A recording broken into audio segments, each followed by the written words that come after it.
Tonight on Eagle Angle, we take a look at the reason behind the uprooting of the trees in the Forum. This year's History Speaks presenter, Andrew Young. A look at the government's shutdown effect here.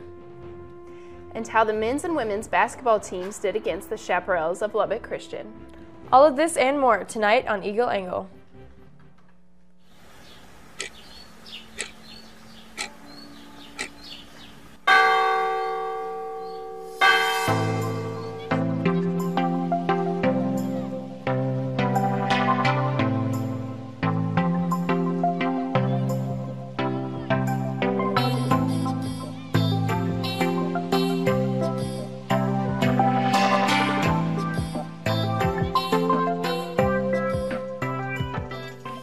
Hello and welcome to Eagle Angle. I'm Kate Rampey. And I'm Mandolyn Skipworth. Eagle Angle is a student-produced newscast live from the campus of Oklahoma Christian University.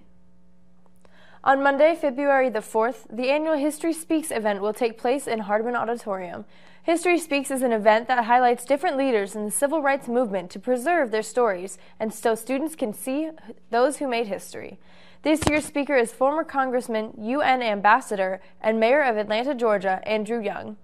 Young led the civil rights movement alongside Dr. Martin Luther King Jr. and was a close confidant to him. Young participated in several historic moments of the civil rights movement and witnessed the assassination of MLK at the Lorraine Motel on April 4, 1968. The event is free and tickets are now available at www.oc.edu/historyspeaks. Interested in doing something different for spring break? Well, Outreach will be hosting several mission trips this spring. The options include New Iberia, Louisiana, St. Louis, Marshall, Illinois, and Bowles Children's Home in Quinlan, Texas. The trip will cost less than food if you are staying on campus, at only $20 for the entire trip. If you are interested in participating this spring, go and sign up at www.apps2.oc.edu/clubpayments or contact Outreach at outreachofficers@oc.edu. OC will be hosting its first ever Celebration of Excellence on April the 8th. This event is to highlight the work that students are doing on campus and is open to anyone who would wish to submit their work. If you're interested in presenting a senior project, research assignment, visual or performing arts event, or other projects at this conference, please fill out the following application at www.oc.edu/COEapply. On Monday, the Career Service Center launched their new message and campaign.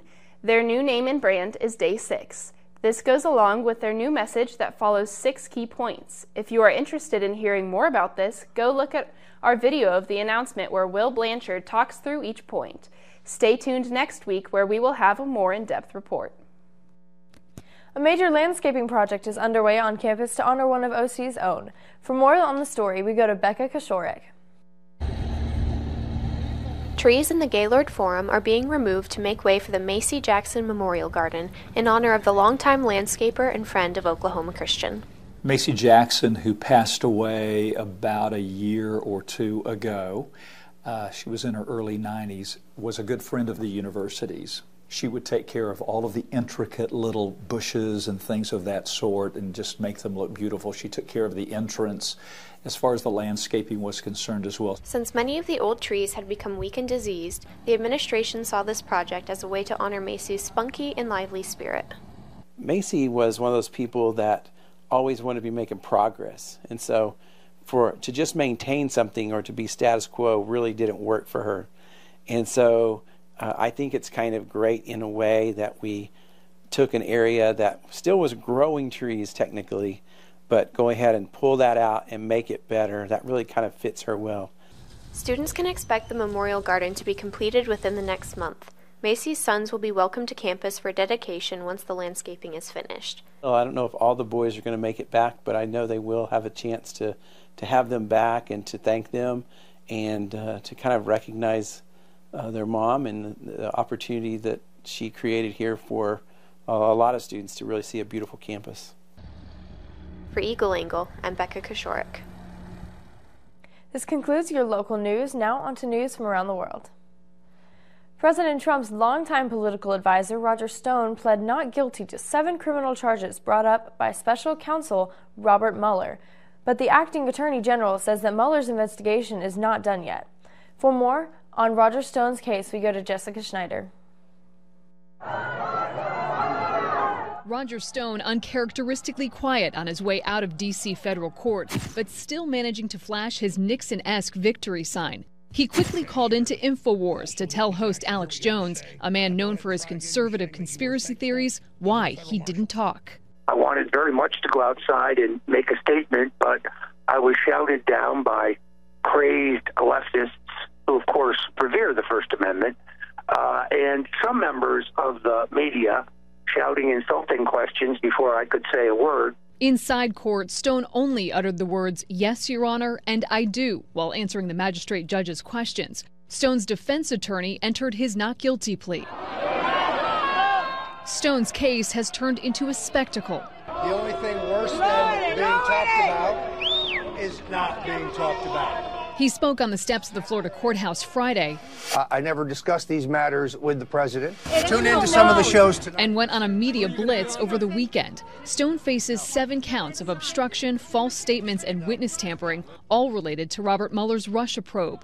He'll be out on a $250,000 bond while his case moves through the court, but under strict conditions. He can't have contact with any witnesses in the case, can't have a passport, and can't travel outside D.C., Virginia, Florida, or New York.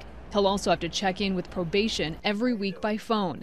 And in a possible sign Mueller's work might be winding down, a prosecutor for the U.S. Attorney's Office in D.C. handled the court appearance today instead of someone from Mueller's team. That could signal Mueller's team might not see Stone's case through to any trial, leaving it to another part of the Justice Department instead. Right now, the investigation is, I think, close to being completed, and I hope that we can get the report from Director Mueller as soon as possible. The acting attorney general made this seemingly off-the-cuff comment at an unrelated press conference Monday, prompting a cascade of criticism on Capitol Hill. I think it's inappropriate for the acting attorney general to be commenting on an ongoing criminal investigation under his auspices. Despite the government reopening last week, the shutdown continues to affect students in the OC community. For more, we go to Becca Kashorek. I am very proud to announce today that we have reached a deal to end the shutdown and reopen the federal government. While the government shutdown came to a halt with President Trump's announcement of a temporary reopening on Friday, millions of Americans across the country are still left hurting. Students at Oklahoma Christian University are no exception. I sat down with senior Carly Spencer, whose family was affected by the shutdown. Well, so my dad is currently unemployed, so my mom's the only one with an income right now. And so without her income, it was kind of a struggle, especially because it was right after Christmas. And Christmas time is kind of just an expensive time. And so it's kind of like the month without money was kind of a struggle there, just with bills and everything. I want to thank all of the incredible federal workers and their amazing families who have shown such extraordinary devotion in the face of this recent hardship. President Trump stated his gratitude for the families that went without income during the shutdown, but many, like the Spencer family, remain frustrated at how long it has taken to reopen the government. My mom understands why it's happening, and I think that she is okay with it, but she's frustrated because it's taking so much time. And I know that like when I talk to her about just how things are going, she always addresses how like the two sides can't like communicate with each other very well. And so I think in that sense, it's just been really frustrating to like watch it unfold. For Eagle Angle, I'm Becca Kashorek. In a recent U.S. intelligence meeting, top officials gathered to discuss the greatest threats to national security, and some topics contradicted recent claims by the president. We go to Karen Kafa for more. The Trump administration says ISIS has been defeated. A top U.S. intelligence official says it's still a threat. ISIS is intent on resurging and still commands thousands of fighters in Iraq and Syria. Director of National Intelligence Dan Coates, CIA Director Gina Haspel, and FBI Director Christopher Wray on Capitol Hill for an annual hearing outlining the greatest threats to U.S. interests. And with President Trump planning a second summit with North Korea's Kim Jong-un, Coates said the regime appears unlikely to give up its nuclear stockpiles. Its leaders ultimately view nuclear weapons as critical to regime survival. Our assessment is bolstered by our observations of some activity that is inconsistent with full denuclearization. The officials also said Russians use social media to try to meddle in the 2018 midterm elections, and other foreign actors may eye similar tactics for 2020. They also said China appears to be strengthening its relationship with Russia. FBI Director Christopher Wray described the Chinese counterintelligence threat as more vexing, more challenging, more comprehensive, and more concerning than any counterintelligence threat I can think of. Wray also said his agency is still assessing the overall impact of the partial government shutdown. What's quite clear is that it was incredibly negative and painful for the 37,000 men and women of the FBI and their families. FBI agents were among those on the job without pay during the 35-day stretch. In Washington, I'm Karen Kaifa. Civil unrest continues to rise in Venezuela as protesters, including Venezuelan military defectors, have called on the support of the United States. We go to Nick Patton-Walsh, who has more on the subject. Wednesday's protests in Caracas, called by the opposition, a key test really. Will they pass without bloodshed, violence? Will they show support on the streets, enduring support for Juan Guaido, the opposition leader who's declared himself interim president and is now in charge of many of the Venezuelan bank accounts sanctioned by the United States? He has a lot of international recognition, but also too, Nicolas Maduro, the president there in Venezuela, has a lot of military support. But we've been hearing from Venezuelan army defectors here outside the country that they want assistance, arms from the United States so they can foment an uprising inside Venezuela. Here's what they had to say. As Venezuelan soldiers, we're making a request to the US, he says, to support us in logistical terms, with communication, with weapons, so we can realize Venezuelan freedom.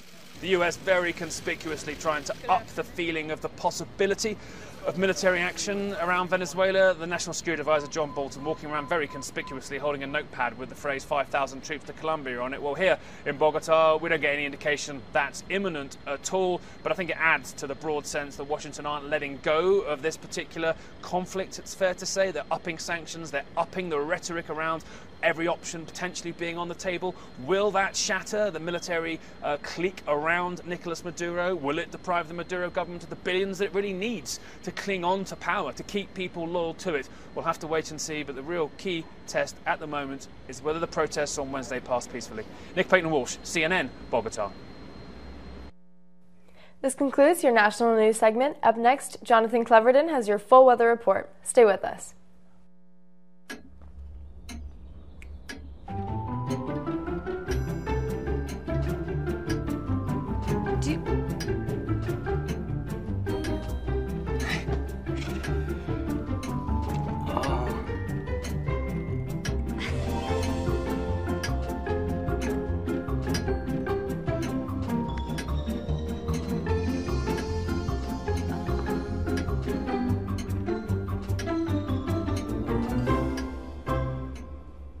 Listen, you're my friend. I noticed you haven't really been yourself recently. Yeah, I feel like something's up. How are you? Are you okay? Is there anything you want to talk about? I just want to know how you're feeling. And listen, even if you don't know what to say, I'm here to talk. No matter what you're going through, I just want you to know I'm here. I've got your back. When you want to talk, I'm here.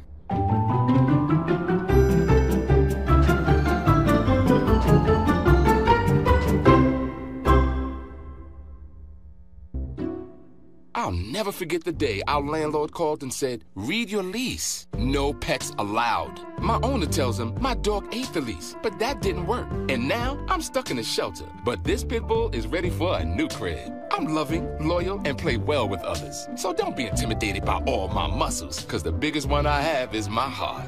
That's right, I said it.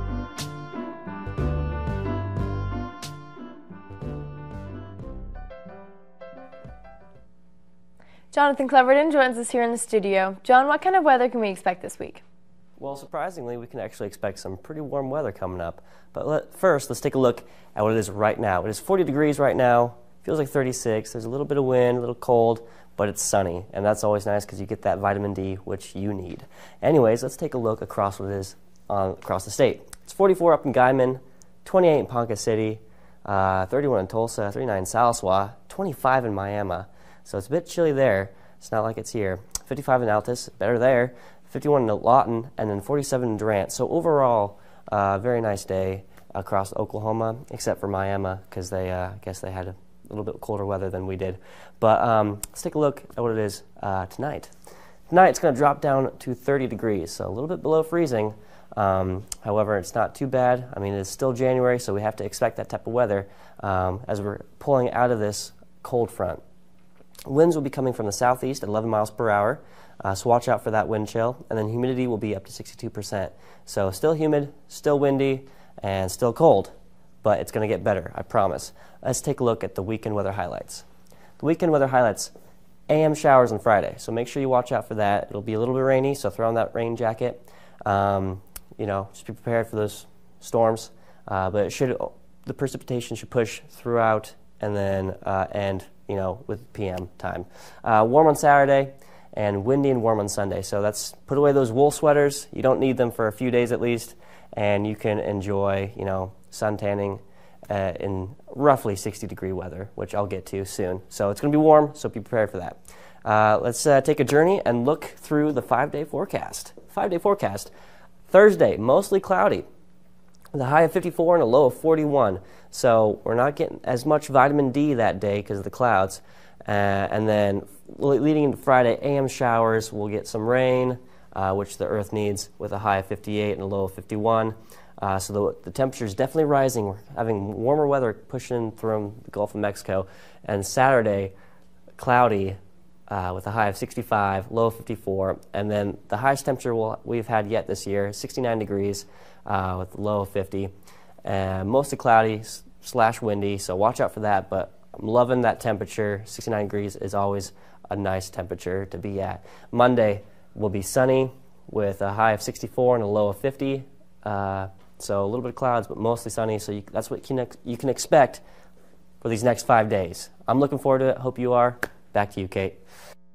Thank you, John. Coming up next, we've got Brennan Spear with the full scoop in entertainment. Stay tuned. Hello. Hi. I'm from Blue Hood Stone Barns. We brought a meal for you, and I'm here to serve it to you. Okay, great. Come in. Zucchini carbonara, made from zucchini that was harvested earlier this morning. Again? Hey, Dan Barber. You have room for a little bit more? Come on in. Brochettes, the sausage. So when we made that zucchini carbonara, you know, they're the end pieces of the zucchini, and then the cores that we cut away, not to mention zucchini flour. Usually those get thrown out. We use them to create an entire second dish. Does that... Again? I'm here to bring you your third course. It's the vines from your zucchini. We'll have a little zucchini stem pasta, a different experience of zucchini. When we start to think differently about our food, we can get a lot more out of it. This is delicious. What do you think we can make out of this? 40% of food in America is never eaten. Cook it, store it, share it. Visit SaveTheFood.com. Welcome to the Entertainment Corner. I'm your host, Brendan Spear. Starting us off this week, popular gaming YouTuber Jacksepticeye, who boasts 21 million subscribers on his YouTube channel, hosted a charity live stream this past weekend. Jack did this live stream to raise money for the Make-A-Wish Foundation, which he has been connected to in the past in order to meet fans that have asked to meet him. This year, Jack plans on doing one charity live stream a month for a total of 12 streams. The goal is to do a different charity for every stream. In the year of 2018, across 8 live streams, Jack raised over $1 million for an assortment of charities.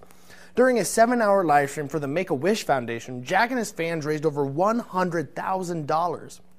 All of this has been sparked by Jack's PMA campaign, which stands for Positive Mental Attitude, that he started off last year. Due to what PMA represents for him, Jack decided to make the proceeds from PMA merch sales the day of the live stream go to Make-A-Wish.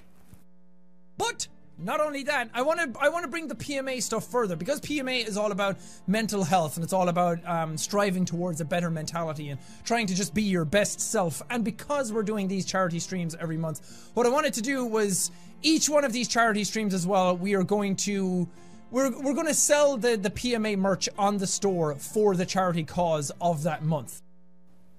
YouTube channel Machinima has been wiped out. Machinima was a YouTube channel that had been around since the beginning. The channel was one of the only ways that gaming YouTube channels could make profits when YouTube first started.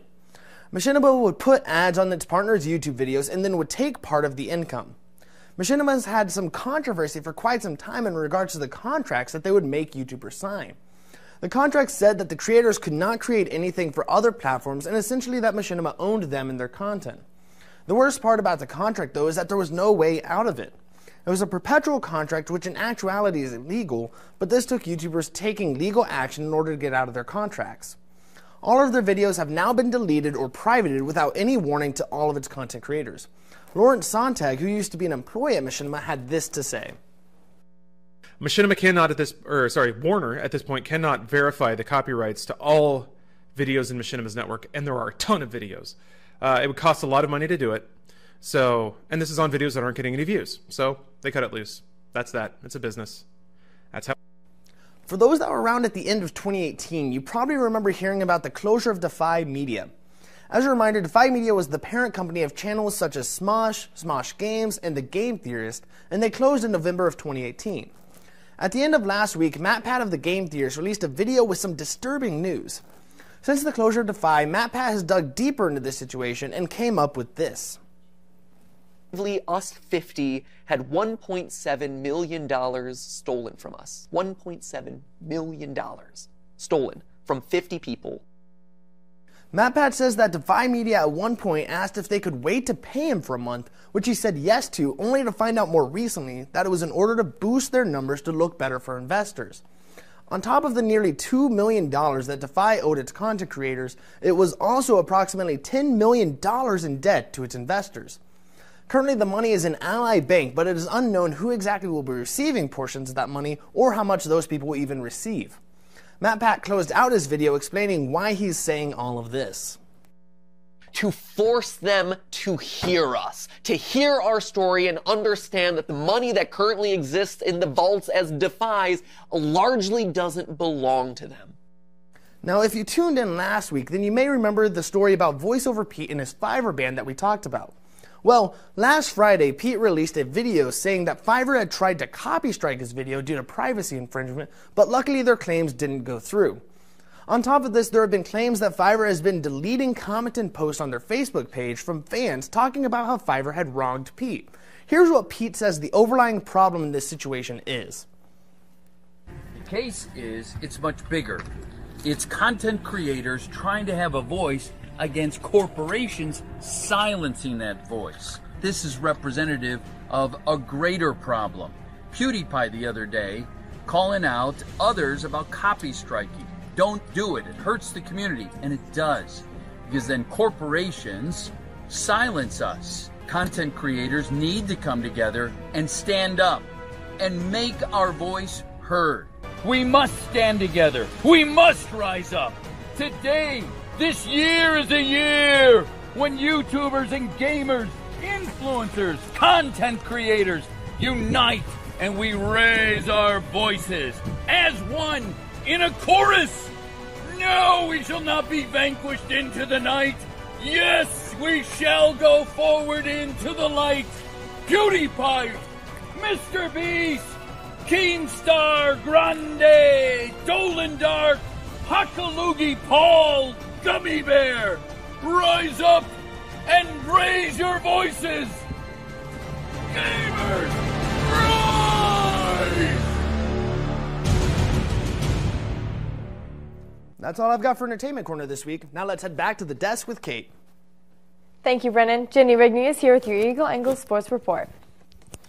Thanks, Kate. The women's basketball team traveled down to Wichita, Kansas on Thursday to play the Newman Jets. The Lady Eagles defeated the Lady Jets 85-81, making this the third straight conference win for the Lady Eagles after an 0-2 start in conference play. After starting the beginning at a 10-0 deficit, the Lady Eagles didn't panic and held their own and made 23 of their 29 field goal attempts, which was led by Addie Cliff, who was 17 for 18 at the line. OC also out-rebounded Newman 35-33. Sophomore guard Megan Shelton led in rebounds with 10 for the Lady Eagles. And the men played away on Thursday as well, playing against Dallas Baptist University in Texas. The Patriots are first in the Heartland Conference and were able to outlast the Eagles in a final of 100-87. Will Leonard still had a strong performance despite the loss with 14 points, 9 rebounds, 5 blocks, 4 assists, and 2 steals. Leonard is NCAA Division II's rebounding leader and Heartland Conference's blocks leader. Then both basketball teams came home for Saturday's games, with both of them facing off against the Lubbock Christian Chaparrals. The Lady Eagles had a tough game ahead of them as they faced off against the #1 team in the conference. Though the Lady Eagles led at the half, the Lady Shaps were able to bounce back with a strong fourth quarter and defeat the Lady Eagles 84-70. The Lady Eagles' 70 points is the third most scored against the Lady Shaps this season. And the men's basketball team had a strong offensive runs, which were able to give the Eagles a 72-57 win over the Chaparrals. OC had some strong scores on the night, with Jordan Box leading with 19 points, Marcus Blackwell with 15, and Will Leonard with 12. Both men and women's teams will host the Newman Jets this coming Saturday. And the Oklahoma men and women's track teams participated in the Central Oklahoma Invitational last Saturday. And sophomore Destiny Grace won the shot put event with a mark of 12.64 meters. This was Grace's 5th career event win. She is the 2-time defending outdoor shot put champion in the Great American Conference. The next meet for both teams will be this Friday and Saturday at the Texas Tech Open in Lubbock, Texas. And the OC men and women's swim teams were back in action Saturday in the Barton Invitational in Great Bend, Kansas. Freshman Gabriela Badillo won the 200-yard freestyle, and Elizabeth McDonald won the 200-yard backstroke. And for the men, freshman Andrew Eller won the 200-yard butterfly, and Zach Hawes won the 100 individual melody. Both teams will next compete at the Rocky Mountain Athletic Conference Championship February 13th and 16th in Louisville, Texas. And baseball and softball season is beginning to kick off starting this weekend. Baseball will stay here in Edmond for the Edmond First Pitch Invitational. The Lady Eagles softball team will head down to Lubbock, Texas for the Taj Hospitality College softball kickoff. This season, the Eagles are led this year by a new head coach, Shannon Hayes. Hayes has a strong reputation as a softball coach, coaching at Texas Tech, Lubbock Christian, and Colorado Christian University, and has a career record of 369 to 150. The Lady Eagles will have their first home game next week, Friday the 8th. And this has been your Eagle Sports Report. We'll be right back after these short messages.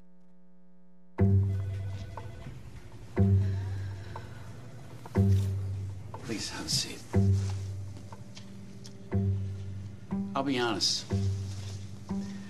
Your resume is not what I'm used to. I know. Okay, so what would you bring to my company? What do you need? I need a hard worker. Good. I've got 2 part-time jobs and to help my parents pay the bills. I need problem-solving skills. I got through high school without a car, a phone, or a computer. No college degree, though. Not yet, but life's taught me a lot, and I'm ready for more. Well, you're not the typical kind of candidate that I hire. But you are exactly what I'm looking for.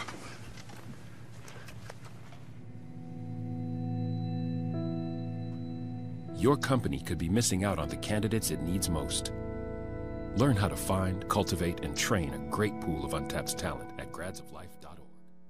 All right, guys, it was really cold today. Absolutely It was. freezing. It's nothing compared to the negative 50 degrees with wind chill in Chicago, though. Goodness. I can't even imagine. Yeah. No, I was wearing a long sleeve shirt, then a sweatshirt, and then a big fluffy parka, and I was still cold. Yeah, Still not enough. I Nothing am works. so cold all the time, so I can't imagine being in Chicago right too. now. All right, thank you for watching Eagle Angle, where it's your campus, your news.